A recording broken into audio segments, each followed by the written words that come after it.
We created what the market was demanding, which is a really good-looking smart lock. Alfred here.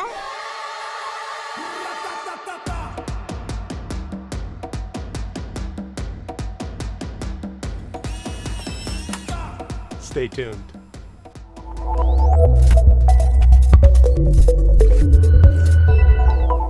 Hey smart homers, John Stone, the DIY smart home guy, here with yet another awesome Z-Wave Plus lock to enhance your smart home automation experience. This is the Alfred DB1-C keyless deadbolt, and it has some pretty impressive features. The folks over at Alfred sent me this lock for free to test, but they ain't paying me for this video, so I get to tell you what I really think. And those links below, those are affiliate links. I first introduced Alfred in my CES recap video as one of my favorite locks at the show. They offer a total of 4 locks in their DB1 lineup, and here they are. While all models feature Bluetooth, the base model is keyless and Bluetooth only. The DB1-A is also Bluetooth and adds in a key for override. The DB1B adds Z-Wave onto the A model, and the DB1-C, which is what we have here, this model is Z-Wave, Bluetooth, and keyless. Oh, and if you want Wi-Fi access, that's kind of built in as well. You'll need to purchase the WB1 Connect Wi-Fi bridge. Because all models have Bluetooth built in, you can use the Alfred app as long as you're within Bluetooth range. And if you have the Wi-Fi bridge, you can connect to the lock through the app, even if you're outside of that Bluetooth range. Today we are going to look at the features of the lock and how it performed with Hubitat, SmartThings and Vera. We'll also dive into the app and see what that's all about. As always, if you need more help, there is more information over on my website. Let's get into it. Before we go too far, first let me point out that this is probably the most interesting keypad that I've seen in a smart lock. It looks more like a smartphone than it does a smart lock, actually. It has these nice rubber gaskets inside and out, and the keypad itself is very sturdy.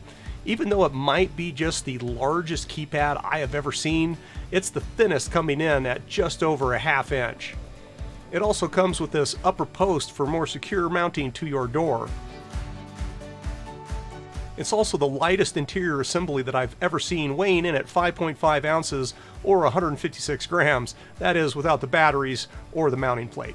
But don't let that fool you, this thing is a beast. Let's get into the main features of the lock. The DB1 series is available in keyed and keyless models. As we mentioned before, the Alfred keyless locks, as you would expect, have a battery backup in the event of a power loss. Okay, I get it. You want a key, right? Well, I personally think that they are unnecessary, but you know, that's just me. You can also check out the Alfred DB1-B, which is essentially the same lock, only it has a key. The DB1 locks support up to 20 lock codes, which should be plenty for family and trusted neighbors. It also supports One-Touch Unlock through the Alfred app. Other features include auto relock, one-touch locking, security shutdown for excessive incorrect pin entries, and away mode that locks out all codes except the master pin. Oh, and it also supports fake pins. I like fake pins, they're really cool. And how much does it cost? You can find the Bluetooth only models for around $150 and the Z-Wave models for about $200 US, which ain't bad compared to similar locks.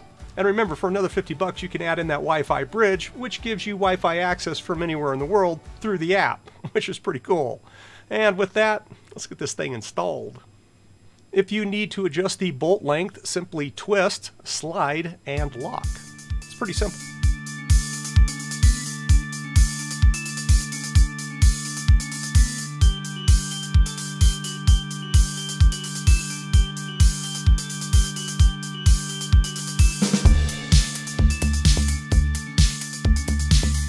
Before you install that main body, you'll want to pay attention to the handing of the lock. You'll find a little switch on the back of the motherboard. You'll also need to install the locking pin. Make sure the bolt is in the unlocked position and the thumb screw is also in the unlocked position.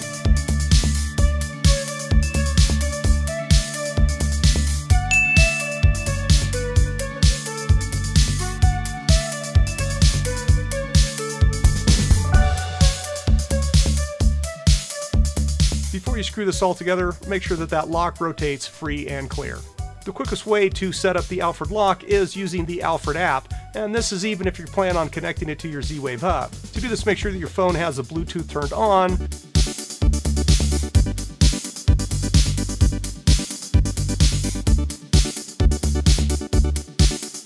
And once you connect in the app, you are going to set the master passcode.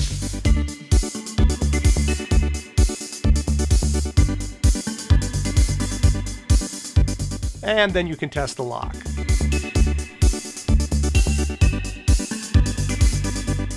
Now you can also change all of the settings from the keypad, but it's a little bit more difficult. The only thing you really need to do from the keypad is the Z-Wave pairing. And here are some additional notes on pin codes. You want to pay attention to these. Pin codes can be anywhere between 4 to 10 digits, and there is no set length, meaning each pin code can have a different number of characters in it. The DB1 does not allow you to use simple patterns. By this I mean 4 or more sequential digits like 1, 2, 3, 4, or 4 of the same digits like 1, 1, 1, 1, or 3, 3, 3, 3, etc. If you are having problems setting pin codes from your hub, look into this. This could be why. It befuddled me for a while. I said befuddled. I don't know why. And for the record, I did test setting the lock codes from Hubitat Lock Code Manager, Vera Lock Settings, and SmartThings Lock Manager. All worked just fine, keeping the previous rules in mind. And it ain't a bad idea to teach your family members to use those phantom pins, the random numbers in front of your pin code. And this is going to help spread out the fingerprints that are on that glossy, pretty glossy surface. Not pretty glossy, it's like gorgeous glossy. Gorgeous glossy is a far better term there. As I do with all of the locks that I review, I tested the Alfred Smart Lock with my super duper lock testomatic in Hubitat. Here's how that went. In Hubitat, this thing worked like a champ. Out of over 1,200 cycles, everything worked perfectly 99.25% of the time, with a small margin of error. I also found that the Alfred Smart Lock worked just fine with the Hubitat Lock Code Manager. Now I know what you're thinking, John, this thing should run at 100%. Well, hold on a second there. Remember, this lock test is not an exact science since there's a stack of rule machine commands and variables in the mix. When it comes to SmartThings, after Rob from the Hookup did his test on the DB2 lock, I was a little bit worried about how the DB1 would perform. My initial test disclosed the same problem where SmartThings would simply get confused. After talking it over with Alfred, they sent me a DB1 with an updated 1.05 firmware, and it fixed all the SmartThings issues. After I upgraded the firmware, I used my super duper testomatic to put 250 cycles on the lock and got an impressive 98.5% reliability. After figuring out how to link my super duper Hubitat testomatic into Vera, I ran 200 cycles on the lock. It happily reported back 98.5% of the time. It also took pin code updates in Vera very quickly. For jam alerts, I did my standard hold the bolt during the locking process. The lock tried 4 times, each pass with a harder push. Then it gave up and gave me one final loud alarm.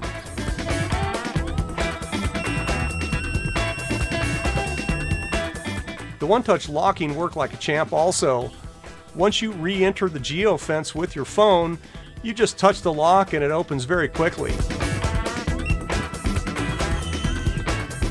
As far as motor noise is concerned, well, I'll let you be the judge of that. Here's the Schlage, and the Yale,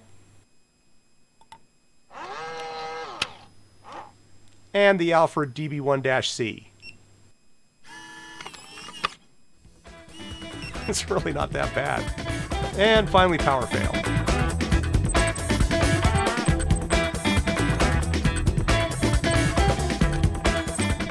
Overall, I really like this lock. I really like the fact that they give you that variety of connections option. Through those 4 models, you can get Wi-Fi, Bluetooth, and Z-Wave, and it's all up to you and how you put it together, and you can have keyed and keyless. So again, it's up to you, and I really think that was a brilliant move on their part. So anyway, that's pretty much it. Until next time, don't forget to subscribe, and don't forget to click like. Over here are a couple of videos that I've been making my kids watch all day. They love them. So will you. Until next time, cheers.